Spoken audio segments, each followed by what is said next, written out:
One of the more frustrating things about the Western concept of dualism is that the mind and the body are two separate things.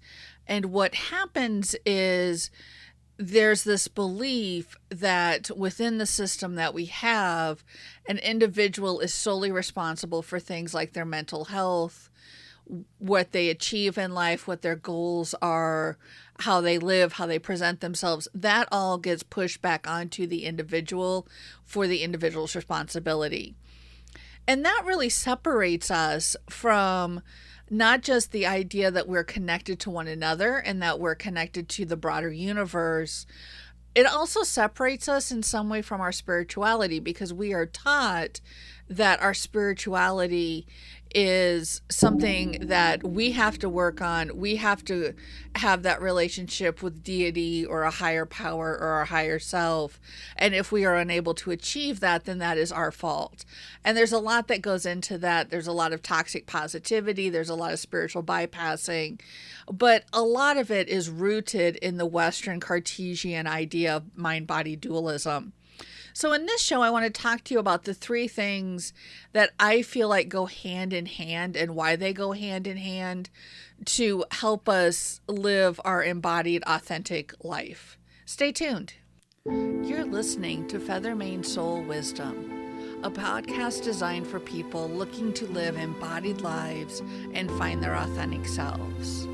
This show is hosted by Kit Kaelstow, body theologian and spiritual mentor. If you're looking to get in touch with your inner spirit, then this show is for you. Thanks for listening. And now, this week's show.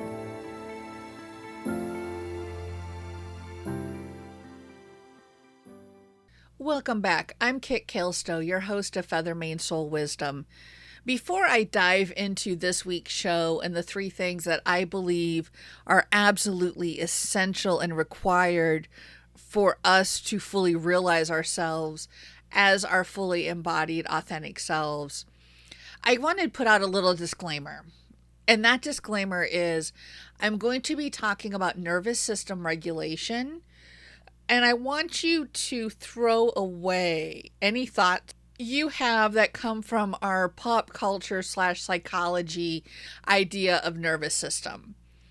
There are a lot of things that are taught to people, and I have to admit, as somebody with a almost bachelor's in psychology, I've got one class to go, and that class has nothing to do with anything clinical, that they don't teach nervous system regulation. They teach a lot of pathology, a lot of labeling, and in the case of the college I went to, a lot of outdated ideas about learning, cognition, behavior analysis, which is why, frankly, I have that one class left to take. So they don't actually really teach nervous system regulation, at least in the college I went to. And looking at some graduate school curriculum, I'm not seeing that there either. Nervous system regulation is something that we learn by listening to experts, by talking to experts. And as somebody who is neurodivergent, I really pay attention to those in the neurodivergent community who talk about this. So I want to just throw out the disclaimer that when I talk about nervous system regulation, I will not be talking about healing. I will probably blog about this soon. It's on my list of topics to blog about. But I am not a fan of the Western concept of healing that treats healing something like long-term trauma, which if you're neurodivergent, if you live as a member of a marginalized group in our society, you have long-term trauma, even if you had what you feel like was a smooth path into adulthood. There's something called minority stress that I'll probably dive into as far as what it looks like for a neurodivergent or queer person in a future podcast. But the Western idea of healing is like you have a cut, you put a Band-Aid on it, your cut goes away in a few days. You have a headache, you take Tylenol, you take an ibuprofen, you take a Aleve, you take whatever brand name over-the-counter medicine that you want, and your garden variety headache goes away. That is the Western concept of healing. And in the case of, a paper cut, in the case of accidentally scratching yourself, in the case of if you fall and skin your knees, if you have a headache, if you work out a little bit too much and you can feel it the next day. In the case of general garden variety ailments, then yeah, that kind of healing works well because we've all had those experiences. Even as somebody with chronic pain, I've had the experience of, working a little bit too hard. My muscles are reminding me. I take an ibuprofen, I take a Tylenol, and hey, I'm good. So that is not the type of healing that I talk about when I talk about nervous system regulation, because if you deal with any sort of long-term trauma, if you deal with any sort of conditioning, any sort of internalization of stories that are not good or for you, that do not represent who you truly are or even the truth about yourself, it takes a long time to untangle those. And even if you feel like you got them mostly untangled, they still can crop back up. It's, I don't want to say weeds because they're all part of us, but it's like if you think that you've pulled all the weeds in your garden, a week after it rains, you see new weeds coming up because of the germination process. It's not something that you can get rid of forever. And if you get rid of them forever, you're using, in the case of weeds, something like Roundup that's really poisonous to yourself and the environment. It's probably not a good way to get rid of these things forever. And that's why, for example, a lot of neurodivergent people talk about ABA, applied behavior analysis, being violence. Again, I'm kind of getting off track, but I just want to throw out the concept that I'm going to talk about nervous system regulation, and I am not doing it from the standpoint of I'm trying to heal you, because I really feel like healing as a concept is very much misused in our society. So with that being said, there are 3 things that really come together for us to live our fully embodied, authentic selves. And this is something that I've been thinking about a lot, both as somebody who, it took me, well into my middle ages, I'm not sure, I'm not even sure what term people, use, my midlife, to start to figure out who I am and what I want. Hence why I'm almost 50 and still in college and on my journey. And hey, it's all a journey. It's all good. But also because the more I start to unpack why I maybe took so long to realize what seemed now like very obvious, and like there were neon signs along the entire road of my life telling me this truth about myself, I start to realize the systemic issues that cause us to not realize our authentic selves, or to not realize our embodied selves. And so that's where I kind of want to start, is the 3 things that I feel like you need to have in order to present your authentic self. And when I'm talking about authentic self, I mean presenting your real self with, pardon my salty French, but no fucks left to give. This is who I am. I am me. I am not hurting anybody by expressing myself in this way. If you don't like it, this is your problem. It is not mine. I'm trotting out the often used quote, Eleanor Roosevelt, it's not anybody's business. It's not your business what anybody thinks of you. And that is a big lesson that I really needed to learn as somebody who grew up with trauma and a very people-pleasing sort of way, because if I people-pleased, then I didn't get in trouble, I didn't get yelled at, so on and so forth. And people-pleasing is something that even if you didn't grow up with trauma, if you worked any sort of retail, customer service, food service type jobs, you quickly learn to people-please to keep your job, to keep from getting yelled at. It sucks. So to show up as your full and authentic self, no shame, no judgment, no apologies. To be fully embodied, to realize that you are a being having an experience, and your experience is wholly and uniquely yours. That is what I talk about when I talk about being embodied and being authentic. And that to me ties into our spirituality, our connection to something larger than ourselves, no matter how we visualize that, our global community, our local community, the community that we share with other people who share aspects of ourselves, the queer community, the neurodivergent community, the chronically ill community, the community of, people based on, heritage, how you grew up, all sorts of things.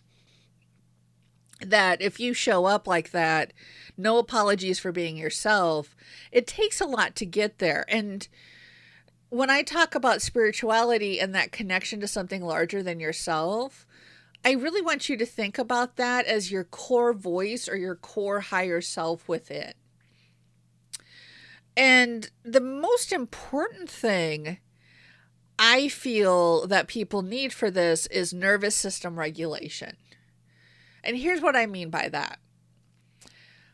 We've all seen the meme, inside you there are two wolves. Well, inside you there are two nervous systems.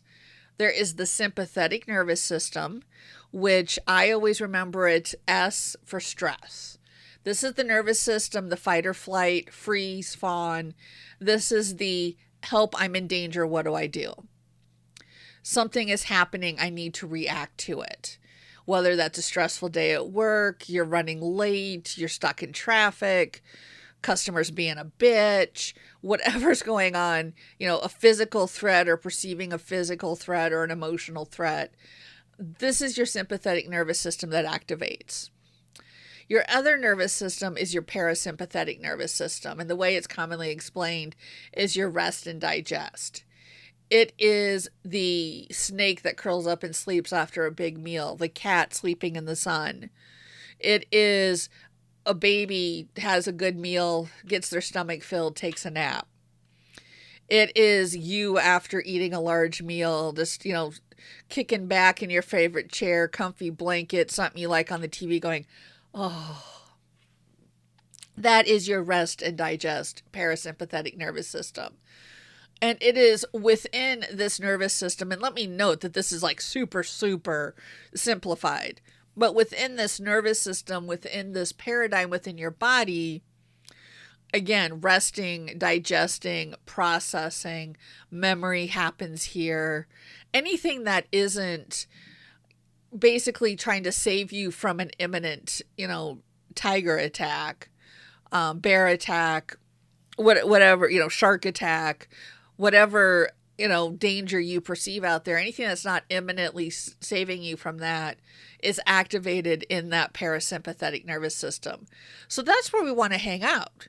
We want to hang out in the parasympathetic nervous system because that's where you're not stressed. And speaking as somebody with anxiety, with chronic complex PTSD, with an anxiety disorder,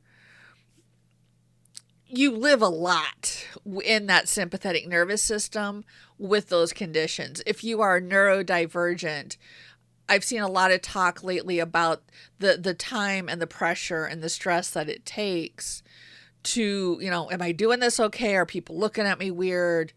To try to quote unquote appear or look or act normal. Just a reminder, normal is a setting on a dryer.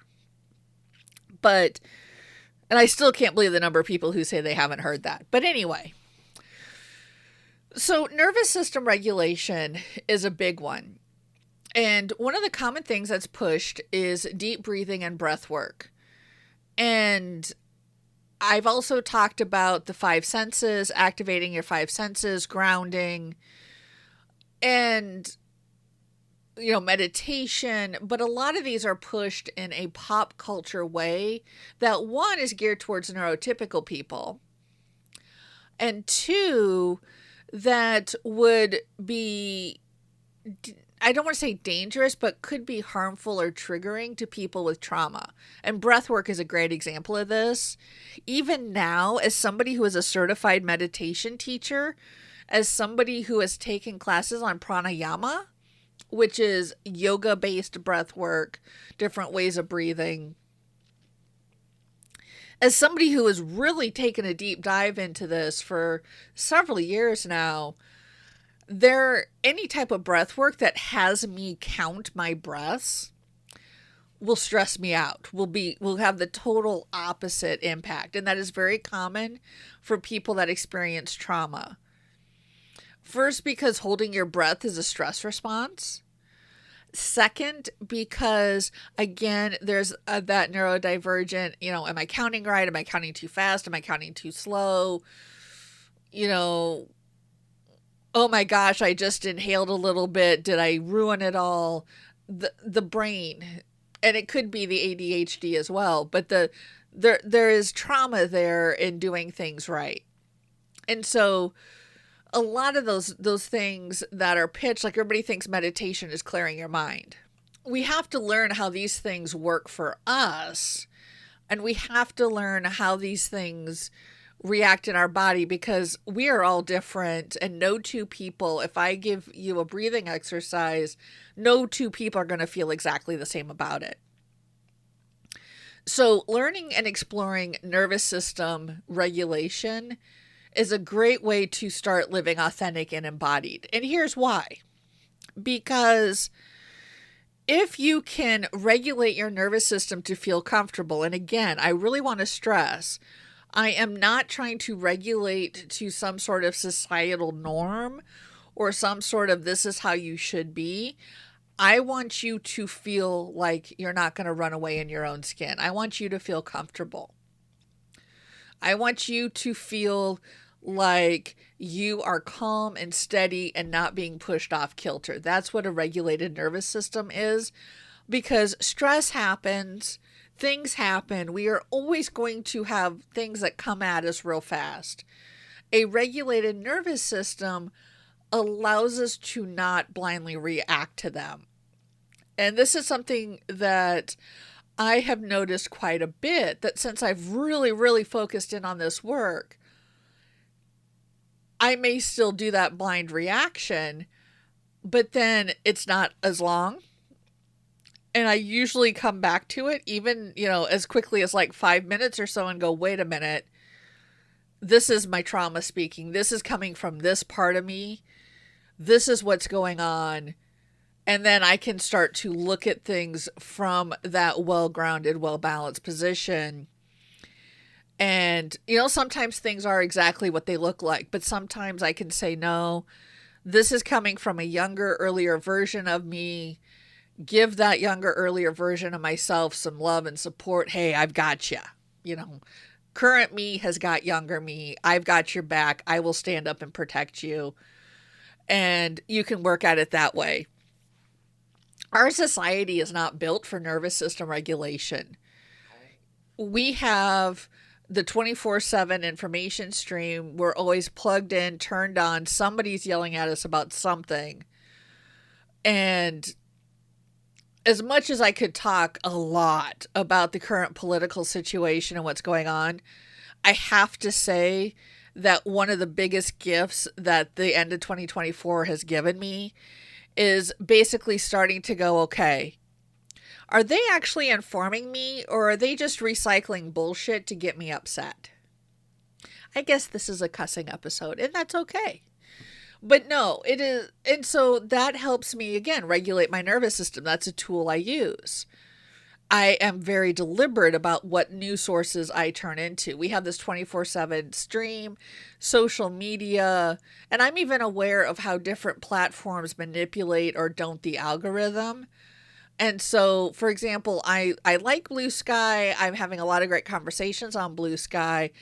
I'm also aware that Blue Sky, like Twitter, even pre-Musk Twitter, is designed to generate a lot of outrage, a lot of hot takes, a lot of jump quick conclusions.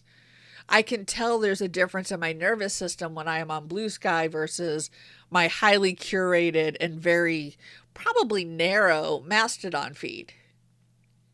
Likewise for Facebook, I am very deliberate about how I use Facebook. And so I primarily have a feed of people I actually want to follow and hear from, and like a whole bunch of horse and cat pages and music pages and things that I want to hear from. but I'm very deliberate about that because of our ecosystem. That's all regulating my nervous system. If I can dial down the outrage, and there's a lot to be outraged about, but if I can dial down the need to burn everything down and dial up my compassion, my kindness, my, hey, I'm human, we're all human. And that's not to say that I don't call out things that need to be called out. I am very blunt in my opinions. I am autistic. I am not going to sugarcoat it for you. But that, again, is part of regulating my nervous system. If I can just say what's on my mind and not do so in a hurtful way, but in a, hey, this is what's going on sort of way, then that helps me regulate my nervous system. That's why I'm going to talk more about yoga. I'm currently going through curating my Chicken Yogi archives to make sure that I can bring you the Chicken Yogi archives, the Chicken Yogi show, because I still think that that's all valid and good information, even though I've rebranded. So I do yoga to regulate my nervous system. I spend a certain amount of time out with my animals, even beyond doing chores with them, because obviously the horses need to be fed, the chickens need to be fed, there's things that need to be done, but I try to spend some time out there with them, even if it's just a few moments, just breathing some fresh air, touching grass, as it were, to regulate my nervous system. Because what I have found is that I was so busy being stressed and freaked out and burnout and wore down that I didn't have time for authenticity. I didn't have time to be embodied because I was trapped in this cycle of stressed and worn out and burnt down, but mostly stressed and feeling under threat, that I spent so much time trying to mitigate that. And again, some of that is growing up neurodivergent and not being recognized as such until almost 50. Some of that, I'm a hell of a masker, I'll tell you that.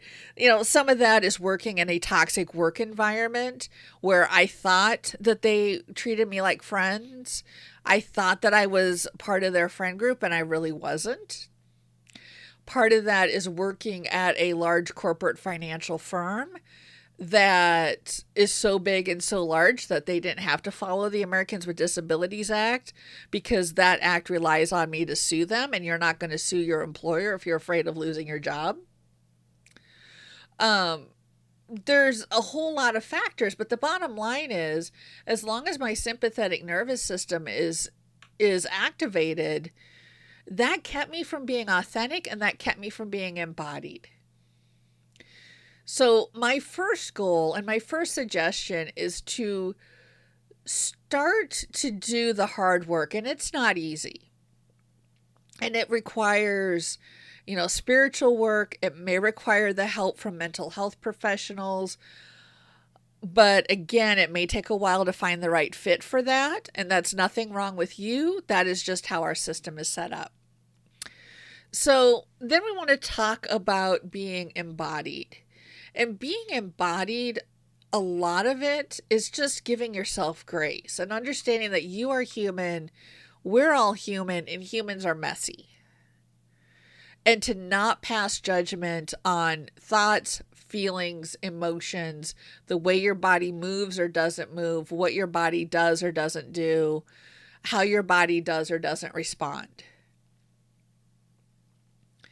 That to me is being embodied.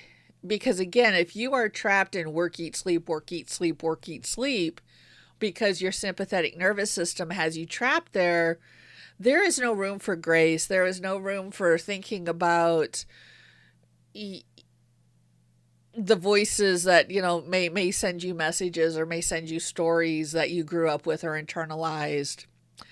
There's no room to contemplate. There's no room to pick apart, unpack, and explore things. And then finally, we talk about authenticity. And I realize now I've spent about 2/3 of this podcast talking about regulating your nervous system. So I'm going to come back to embodiment and authenticity, if not on this podcast, then maybe through some YouTube videos. But authenticity is simply being true to yourself. And I've thought a lot about this, especially in light of current situations, because I feel like you can be authentic and you can be true to yourself and you don't have to be an asshole. And I feel like that if your authenticity causes somebody else harm, then that's a point of exploration. That's a point of examination. And when I say harm, I'm not talking about disappointing somebody because you decided to stay in, or even upsetting somebody because you drew a boundary. What I am talking about is denying people's boundaries, denying people's healthy boundaries, denying people's humanity, denying people's ability to just go about their own lives, even in a way that's completely different from you. That, to me, crosses the line into being an asshole. And so I feel like, and again, like I said, I've thought a lot about this.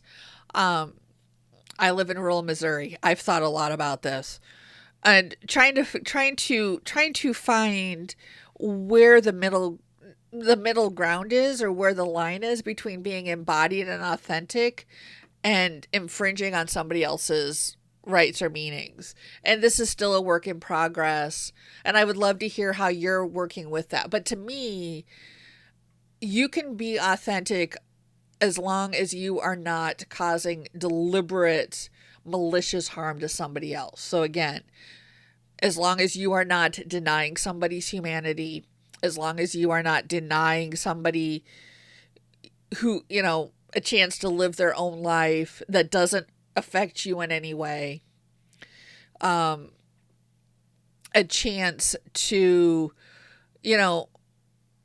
basically I'm losing my ability to talk here. Sorry, guys. Push your views on somebody else simply for the sake of pushing those views. Now, we can all have conversations and we can all try to come to a point of consensus, but that point of consensus is not and will not be one side is always right, the other side is always wrong.